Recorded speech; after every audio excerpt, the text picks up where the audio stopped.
যেহেতু ফুটপথ সাধারণ জনগণের রাস্তা এটা না আটকানো সবচেয়ে ভালো মনে করি। সরকারের থেকে অনুমুক্ত থাকা সবচেয়ে দরকার।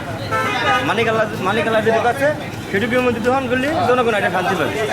সমস্যা, রাস্তা চলাফেরা খুব কষ্ট, বাজারের পরিবেশটা নষ্ট হচ্ছে আস্তে আস্তে। ফরিদপুর পৌর বাস টার্মিনাল থেকে রাজবাড়ী রাস্তার মোড় পর্যন্ত সড়ক ও জনপথ বিভাগের প্রায় 1 কিলোমিটার জায়গার বিভিন্ন পয়েন্টে সুকৌশলে দখলে নেয়ার অভিযোগ উঠেছে।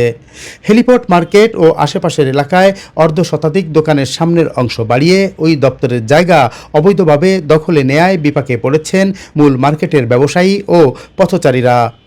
মার্কেটের ব্যবসায়ীদের অভিযোগ, সামনের অংশের ব্যবসায়ীরা ব্যবসা প্রতিষ্ঠানের সামনে অতিরিক্ত স্থাপনা নির্মাণ করায় একদিকে যেমন মার্কেটের সৌন্দর্য নষ্ট হচ্ছে, অন্যদিকে অভ্যন্তরের বিপণী বিতানগুলোতে কমছে বিকিকিনিও। আর পথচারীরা জানান, মূল সড়কটি এরই মধ্যে পুনর্নির্মাণ করায় চওড়া হয়েছে, এতে পথচারী চলাচলের সড়ক শুরু হয়ে পড়ছে। অপরদিকে পাশের ব্যবসায়ীরা মূল ব্যবসা প্রতিষ্ঠানের বাইরে সড়ক ও জনপথের জায়গা দখল করে স্থাপনা নির্মাণ করায় প্রতিনিয়ত পথচারী চলাচলের সড়কটি আরও সরু হচ্ছে, এতে ওই সড়ক দিয়ে চলাচল চরমভাবে বিঘ্নিত হচ্ছে।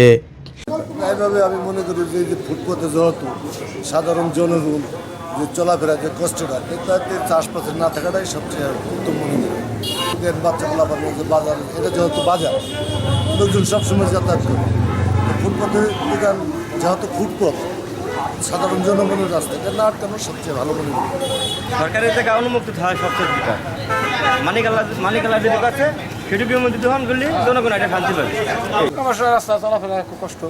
বাজারে একজন একটা গাড়ি মোটরসাইকেল নিয়ে আসলে বাজারঘাট করতে অসুবিধা, গাড়িটা রাখতে অসুবিধা, চলাচলে অসুবিধা। বৃষ্টির সময় ফুটপাত দখল করে রাখে, বারান্দা দখল করে রাখে মালামাল দিয়ে দোকানদাররা, তখন বৃষ্টির সময় মানুষ ভিজে যাইতে হয়, এই জন্য বাজারে লোকজন আসতে চায়। আমি চাই ফুটপাত মুক্ত থাক। বাজারে চোর চেঁচা উৎপাত বেড়ে গেছে, এদিক প্রশাসনের দৃষ্টি আকর্ষণ করছে এবং ফুটপাত দখলমুক্ত করার অনেক প্রয়োজন মনে করতেছে। এটার সুবিধা জনগণ চলতে পারবে, আমরা গাড়ি ঘোড়া রাখতে পারবো। বাজারের সব ব্যবসায়ী একটা সুবিধা একটা গাড়ি একটা মোটরসাইকেল রাখতে পারে। এদিকে হেলিপোর্ট বাজার মালিক সমিতির সভাপতি আবুল কালাম আজাদ এবং সাধারণ সম্পাদক মারুফ মণ্ডল সহ অন্যান্য ব্যবসায়ীরা অবিলম্বে সড়ক ও জনপথের জায়গা থেকে অবৈধ দখলদারদের উচ্ছেদের দাবি জানিয়েছেন। ফুটপাত এখন দোকানদারের দখল হয়ে গেছে, দোকানদাররা দোকান ভাড়া নিছে, ভাড়া নেওয়ার পরে আবার ফুটপাত ও বারান্দা এগুলো দখল করে পাবলিকের যে ক্রেতারা অস্বস্তিকর মনে করে।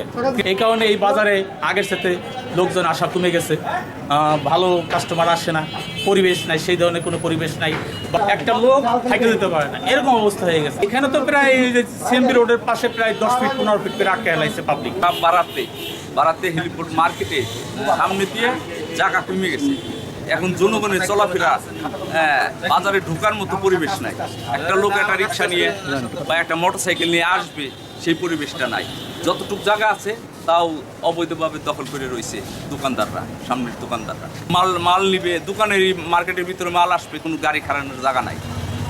তাই আমরা চাই যে এটা পরিবেশটা সুন্দর হোক, এই অবৈধ স্থাপনা না থাক। ফরিদপুর সড়ক ও জনপথ বিভাগের উপসহকারী প্রকৌশলী মোহাম্মদ আনোয়ার জানান, সড়ক ও জনপথের জায়গা দখল করার কিংবা দখল করে রাখার কোনো সুযোগ নেই।